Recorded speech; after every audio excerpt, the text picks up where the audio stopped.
કેમ છો મિત્રો? Good morning to all of you.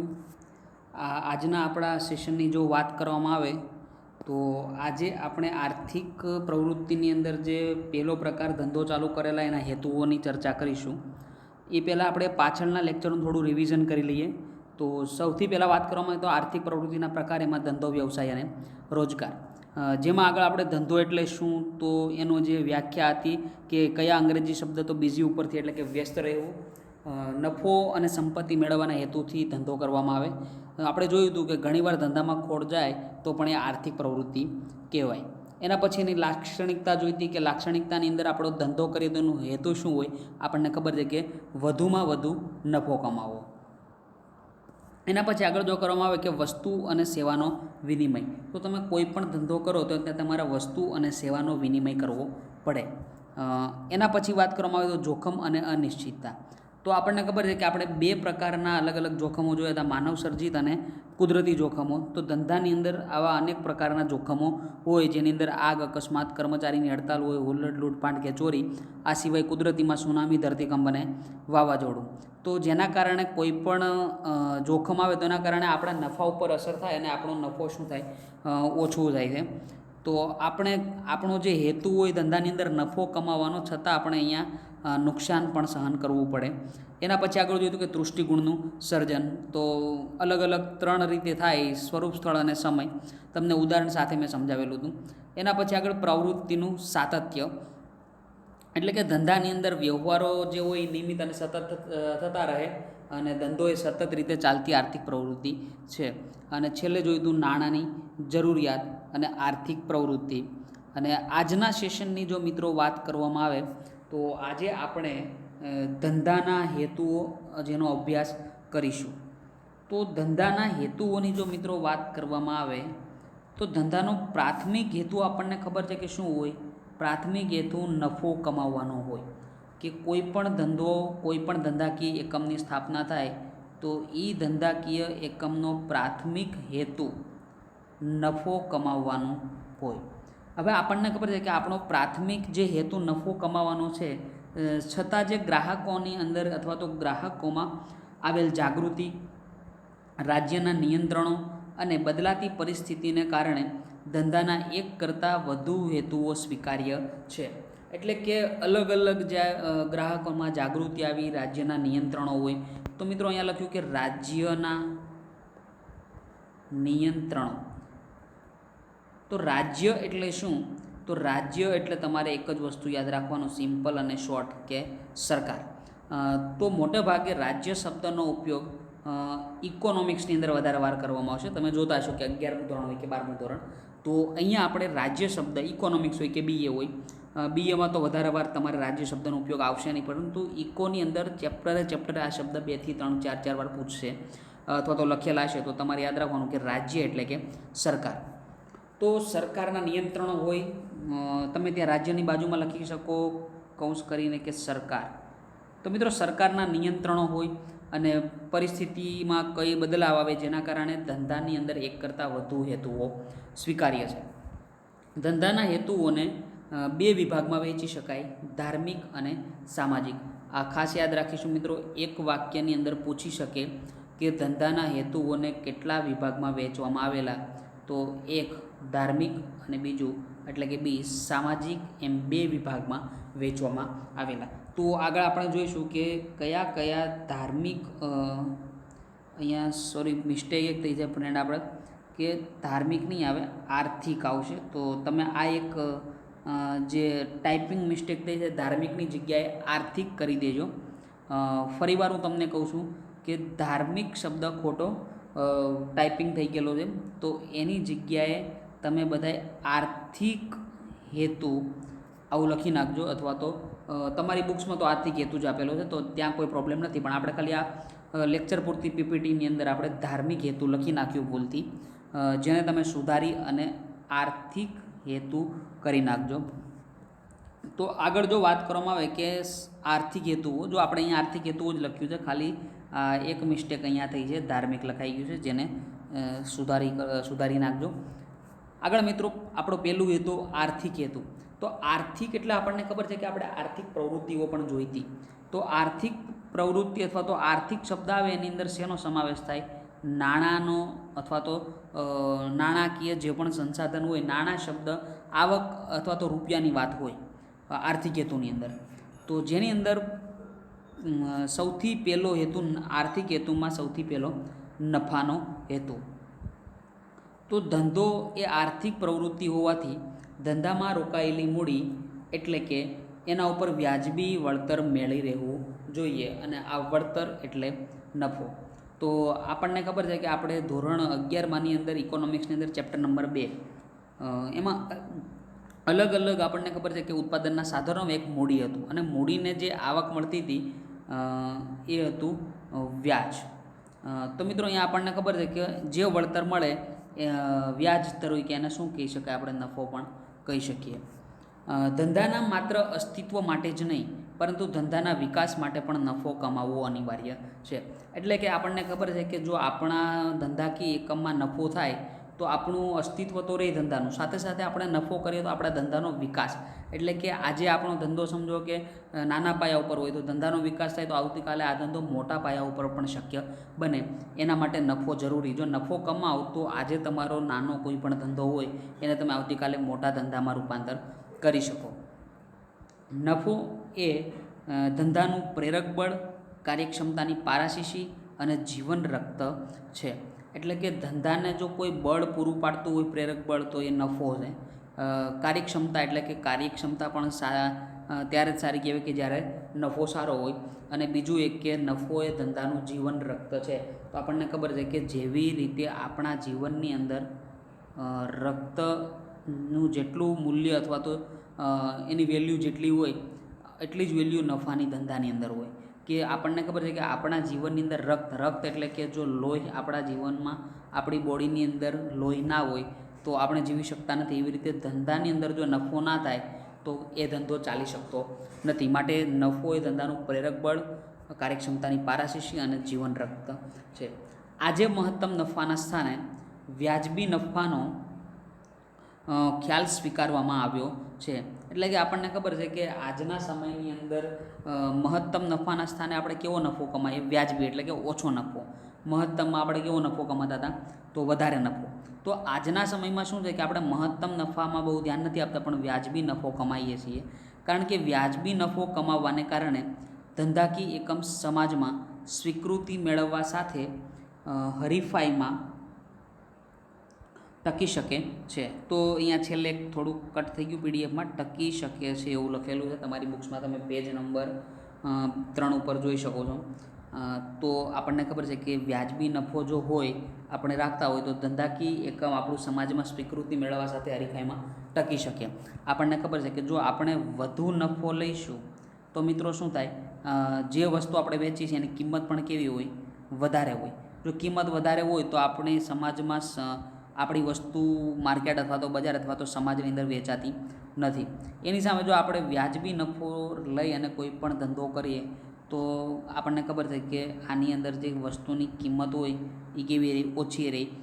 જેના કારણે આપણી વસ્તુને સમાજ અથવા તો બજાર સ્વીકારે, જેના કારણે આપણે હરીફાઈમાં પણ ટકી શકીએ. તો આ પહેલો હેતુ આપણો કમ્પ્લીટ થયો, નફાનો હેતુ. આગળ મિત્રો જોવામાં આવે તો મહત્તમ સંપત્તિના સર્જનનો હેતુ. તો આપણને ખબર છે કે સંપત્તિનું જો સર્જન કરવામાં આવે તો સંપત્તિનું સર્જન એ લાંબા ગાળાનો ખ્યાલ છે, જ્યારે નફાનો હેતુ જે છે એ ટૂંકા ગાળાનો ખ્યાલ છે. બંને યાદ રાખજો મિત્રો કે નફો છે એ ટૂંકા ગાળાનો ખ્યાલ, જ્યારે આગળ વાત કરવામાં આવે કે સંપત્તિનું સર્જન તો એ લાંબા ગાળાનો ખ્યાલ. કારણ કે તમારે જે પણ સંપત્તિમાં વધારો કરવો હોય તો એ તમે 1 વર્ષમાં નથી કરી શકતા. દર વર્ષે તમે અમુક નફો કરો એમાંથી તમારી શું બને? સંપત્તિ બને, જે લાંબા ગાળાનો. અને નફો ટૂંકા ગાળાનો, કારણ કે આપણને ખબર છે કે નફો વાર્ષિક કમાણી સાથે સંબંધ ધરાવે, તો નફો એ માત્ર 1 વર્ષ સાથે સંબંધ એટલે ટૂંકો. જ્યારે મહત્તમ સંપત્તિનું સર્જન એનો હેતુ લાંબા ગાળાનો, કારણ કે આપણને ખબર છે કે બધા જ વર્ષોના એક કરતાં ઘણા બધા વર્ષોના નફા એક સાથે ભેગા થાય અને જેનાથી આપણી સંપત્તિનું સર્જન થાય. માટે સંપત્તિનું સર્જન એ લાંબા ગાળાનો ખ્યાલ અને નફો એ ટૂંકા ગાળાનો ખ્યાલ છે. લાંબે ગાળે ધંધાની સંપત્તિમાં વૃદ્ધિ થાય તેવી યોજનાઓ સ્વીકારવામાં આવે છે. જો કે આ માટે ધંધાએ મંદી જેવા સંજોગોમાં નફો કમાવાનો હેતુ જતો કરીને પણ ધંધાની સંપત્તિ ટકાવી રાખવી પડે છે. એટલે કે આપણને ખબર છે કે જે પાછળના સમય અથવા તો લાંબા ગાળે ધંધાની સંપત્તિમાં વૃદ્ધિ થાય, પરંતુ જ્યારે મંદીની સ્થિતિ હોય તો એવા સમયે આપણે નફો કમાઈ શકતા નથી. તો આ નફો કમાવાનો જે આપણો હેતુ જતો પણ કરવો પડે, જેનાથી આપણો ધંધો માર્કેટની અંદર ટકી શકે. અને મહત્તમ સંપત્તિના સર્જનનો હેતુ ધંધાના માલિકના આર્થિક લાભ સાથે સંકળાયેલો છે. એટલે કે જો આપણો જે અહીંયા હેતુ શું છે કે મહત્તમ સંપત્તિનું સર્જન કરવું, આ આપણો જે હેતુ છે માલિકના આર્થિક લાભ સાથે, એટલે કે એને કંઈક ને કંઈક આર્થિક અથવા તો નાણાકીય લાભ મળે એની સાથે સંકળાયેલો છે. આના પછી જો છેલ્લું અને ત્રીજો જે આર્થિક હેતુની વાત કરવામાં આવે તો અન્ય આર્થિક હેતુ. તો અહીંયા આપણને ખબર છે કે આપણે બે જોયા કે એક નફાનો હેતુ જે ટૂંકા ગાળાનો ખ્યાલ, મહત્તમ સંપત્તિનું સર્જન જે લાંબા ગાળાનો ખ્યાલ, અને હવે અન્ય આર્થિક હેતુ. તો અન્ય આર્થિક હેતુઓમાં ધંધાની આર્થિક પ્રગતિ કરવી અને આર્થિક વિકાસ કરવો અને બજારનો વિસ્તાર કરવો, ઉપલબ્ધ સાધનોનો શક્ય તેટલો શ્રેષ્ઠ ઉપયોગ કરવો અને આધુનિક ટેકનોલોજી અપનાવવી વગેરે છે. તો મિત્રો જે છેલ્લું અહીંયા આર્થિક હેતુ અન્ય આર્થિક, જેનું કોઈ કન્સેપ્ચ્યુઅલી ઇમ્પોર્ટન્સ નથી. તો જો તમને યાદ રહી તો ઠીક, આમાંથી અમુક પોઈન્ટ કે એક પોઈન્ટ આપણને ખબર છે કે આર્થિક પ્રગતિ, આર્થિક વિકાસ, અને બીજું જોઈ શકો કે આધુનિક ટેકનોલોજી અપનાવવી. આ 2 થી 3 શબ્દો લખી અને તમે અન્ય આર્થિક હેતુઓ કમ્પ્લીટ કરી શકો. જરૂરી નથી કે તમને બધા જ પોઈન્ટ આમાંથી આવડવા જોઈએ. આગળ જે આપણે 2 ભાગમાં વહેંચેલા હતા હેતુઓને, જેમાં એક છે ધંધાના હેતુ અને જે બીજો હેતુ હતો સામાજિક હેતુ. તો સામાજિક હેતુની અંદર શું આવે? તો આપણને ખબર છે કે ધંધો અથવા તો કોઈ પણ એકમ હોય જે સમાજ વગર ચાલી શકતો નથી. કારણ કે કોઈ પણ ધંધાકીય એકમની અંદર એના માલિકથી લઈ અને છેલ્લે કર્મચારી સુધી આ બધાય લોકો ક્યાંથી આવે? આપણને ખબર છે આ બધાય લોકો સમાજમાંથી જ આવતા હોય. માટે આપણે આપણી કોઈ પણ ધંધાકીય એકમના સામાજિક હેતુઓ પણ હોય કે સમાજને કંઈક લાભ આપવો. તો એના પ્રમાણે જોઈએ તો સમાજને લાભ થાય તે માટે ધંધો કેટલાક સામાજિક હેતુઓને પણ પ્રાધાન્ય આપે છે. કારણ કે સમાજ વગર ધંધાનું અસ્તિત્વ શક્ય નથી. તો મેં તમને હમણાં સમજાવ્યું કે માલિકથી લઈ અને કર્મચારી સુધી બધા લોકો સમાજમાંથી આવે. જો સમાજ જ ના હોય તો આ ધંધો અથવા તો ધંધાનું અસ્તિત્વ શક્ય નથી. સમાજ છે તો ધંધો છે. આવી ધંધાના નફા ઉપરાંતના હેતુઓને મહત્ત્વ સ્વીકારાતું થયું છે. અને ધંધાના સામાજિક હેતુઓ નીચે પ્રમાણે છે. તો જેમાં સૌથી પહેલાં જો વાત કરવામાં આવે તો કે સામાજિક જવાબદારીનો હેતુ. તો અહીંયા મિત્રો ટોટલ જે સામાજિક હેતુ જે છે એ ટોટલ 5 છે. 5 એનો આપણે અભ્યાસ લગભગ આજના ચેપ્ટર, આજના સેશનની અંદર કમ્પ્લીટ કરી નાખીશું. થોડીક સ્પીડ વધારવું એટલે, અને આપ થોડાક અહીંયા વધારે કોન્સન્ટ્રેશન રહેજો, જેથી આજનો આ ટોપિક પૂરો થાય. થોડો આપણે બાકી ના છોડવો પડે. તો સૌથી જે અહીંયા પહેલો હેતુ છે સામાજિક, કે સામાજિક જવાબદારીનો હેતુ. તો ગ્રાહકોમાં આવેલી જાગૃતિ, રાજ્યના નિયંત્રણો, ગ્રાહક શિક્ષણ અને ગ્રાહક સંગઠનોને કારણે ધંધાએ સમાજના જુદા જુદા જૂથોના હિત પ્રત્યે સજાગ રહેવાની જરૂરિયાત ઉદ્ભવી. તો આપણને ખબર છે કે અત્યારે ગ્રાહકોમાં જાગૃતિ છે. આ સિવાય સરકાર, રાજ્ય એટલે કે સરકારના નિયંત્રણો છે, ગ્રાહક શિક્ષણ, ગ્રાહક સંગઠનો છે. તો આ બધાય અલગ અલગ જે પણ સમાજના જુદા જુદા જૂથો હતા એના હિત પ્રત્યે આપણે સજાગ રહેવું પડે. સમાજના જુદા જુદા જૂથો જેવા કે વિભિન્ન વર્ગો, એની અંદર માલિકો આવે, કર્મચારીઓ આવે, ગ્રાહકો, લેણદારો અને સરકાર વગેરે ધંધાકીય એકમ સાથે સંકળાયેલા હોય છે. તો આપણને ખબર છે કે અહીંયા માલિકો જે ધંધા સાથે સંકળાયેલા, કર્મચારીઓ ધંધાકીય એકમની અંદર કામ કરે તો એ પણ ધંધા સાથે સંકળાયેલા, ગ્રાહકો ધંધાકીય એકમમાંથી જે વસ્તુ બને એનો ઉપયોગ કરે તો એ પણ ધંધાકીય સંબંધ ધરાવે, સંકળાયેલા છે, લેણદારો અને સરકાર. આ દરેક જૂથના ધંધા સાથેના હિત જુદા જુદા હોય છે. આપણને ખબર કે સરકાર કઈ રીતે ધંધાકીય એકમ સાથે સંકળાય? તો સરકારને કોઈ પણ ધંધાકીય એકમ પાસેથી કર મળે, કર રૂપી આવક મળે, જેથી સરકારનો પણ કંઈક અહીંયા બેનિફિટ હોય. તો અલગ અલગ જે બધા માલિકો હોય, કર્મચારી, ગ્રાહકો, લેણદારો અને સરકાર, બધાય ધંધાકીય એકમો સાથે સંકળાયેલા.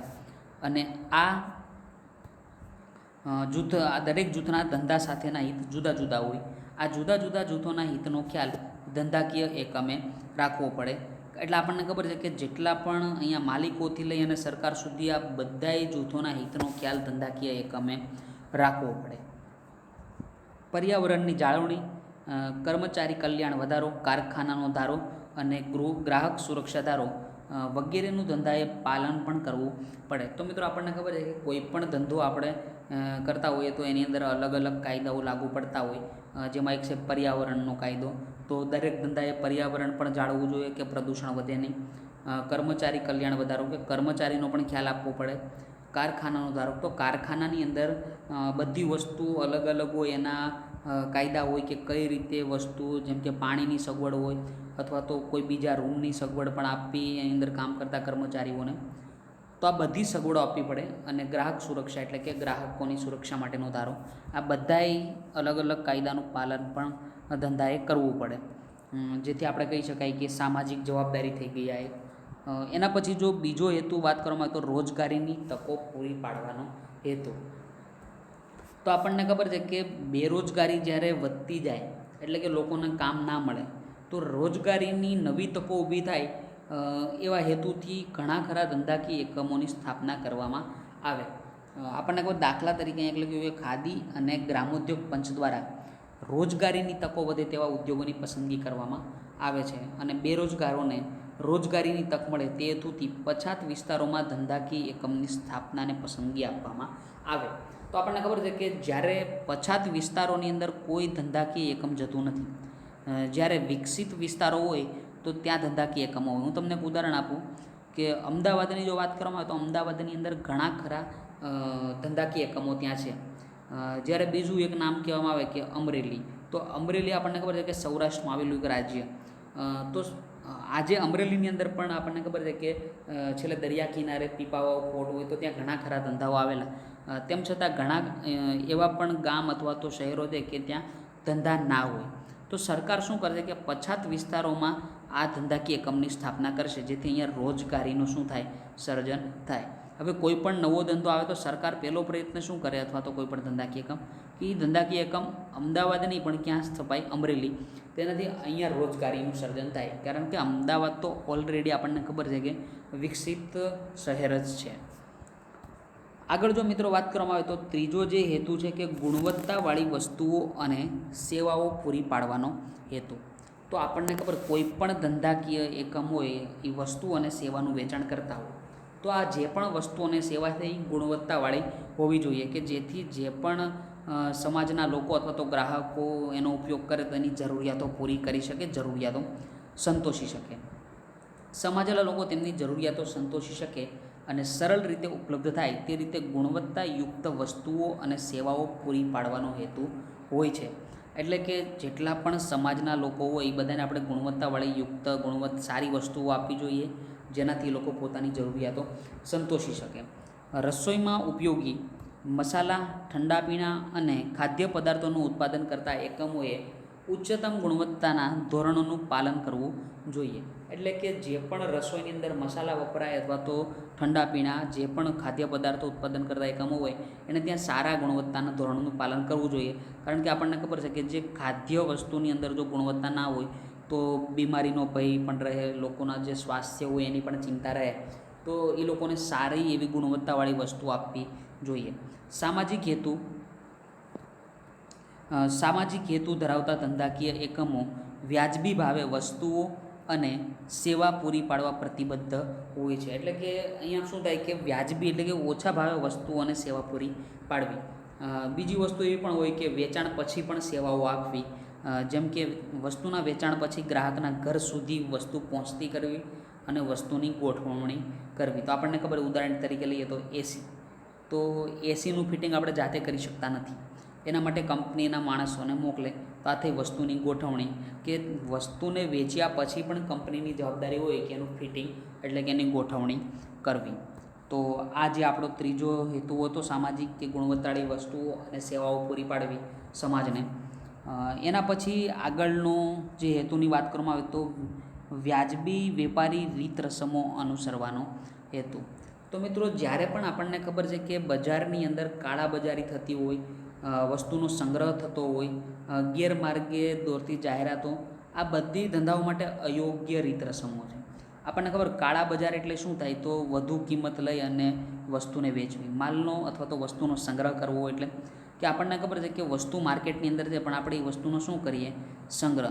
તો વસ્તુનો સંગ્રહ કરવાથી શું થાય કે બજારની અંદર અછત સર્જાય, અને અછત સર્જાય તો એની કિંમત શું થાય, વધે. તો જે તમે 11મા ઇકોનોમિક્સમાં ભણી ગયા કે અછત થવાથી કોઈ પણ વસ્તુની કિંમત વધે, તો આ પણ એક સંગ્રહ કરવો જે અયોગ્ય રીત રસમ.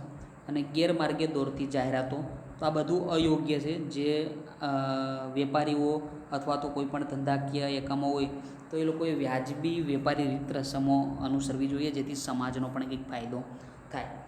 જરૂરિયાતવાળી વસ્તુઓની કૃત્રિમ અછત ઊભી ન કરવી જોઈએ. કૃત્રિમ એટલે કે આપણને ખબર સંગ્રહ કરે, વસ્તુ તો બજારમાં છે પણ એનો સંગ્રહ કરવામાં આવે તો આ કૃત્રિમ અછત ઊભી થાય, જેના કારણે શું થાય કે અછત ઊભી થાય તો કિંમતમાં વધારો થાય. ગ્રાહકો અને સમાજના કલ્યાણ માટે ધંધાકીય એકમ વ્યાજબી વેપારી રીત રસમ અનુસરવાનો હેતુ રાખે છે. તો અહીં આપણે અલગ અલગ 3 શબ્દો યાદ રાખીશું: કાળા બજાર, વસ્તુનો સંગ્રહ કરવો, અને ગેરમાર્ગે દોરતી જાહેરાત. આ બધી અયોગ્ય રીત રસમો છે. અને છેલ્લે અન્ય હેતુઓની જો વાત કરવામાં આવે તો અન્ય સામાજિક હેતુઓની અંદર ધંધાકીય એકમે સમાજમાં પોતાની આગવી ઓળખ પ્રાપ્ત કરવી. એટલે કે સમાજની અંદર આપણી ઇમેજ અથવા તો જે ઓળખ હોય એ સારી હોવી જોઈએ. ઉત્પાદન ક્ષેત્રે નવા સંશોધનો હાથ ધરવા. કોઈ પણ વસ્તુનું ઉત્પાદન કરવામાં આવે તો ત્યાં નવા સંશોધનો આપણે કરવા જોઈએ.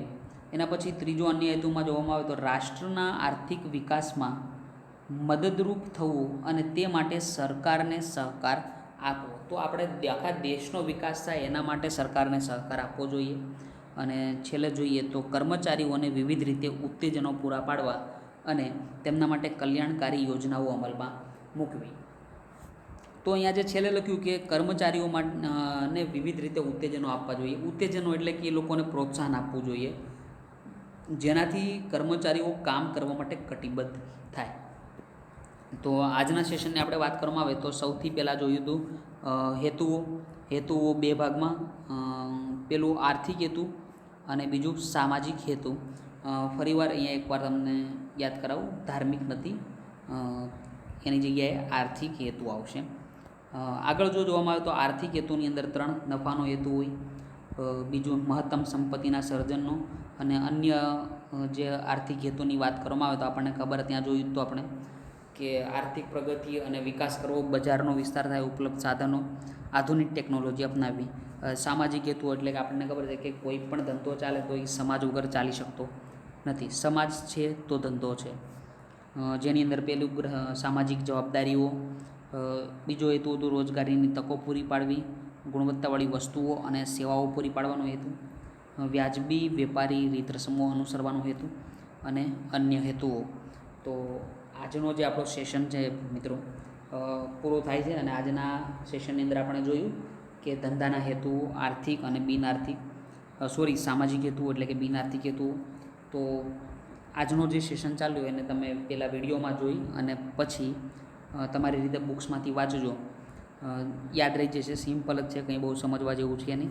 તેમ છતાં જો ડિફિકલ્ટી હોય તો મેં તમને કીધેલું કે એની એક નોટ્સ તૈયાર કરો અને નોટ્સની અંદર જે પણ હોય એ લખી લો. જ્યારે આપણે મળીશું ત્યારે એનું ફેસ ટુ ફેસ સોલ્યુશન કરી નાખીશું. Thank you friends, bye bye.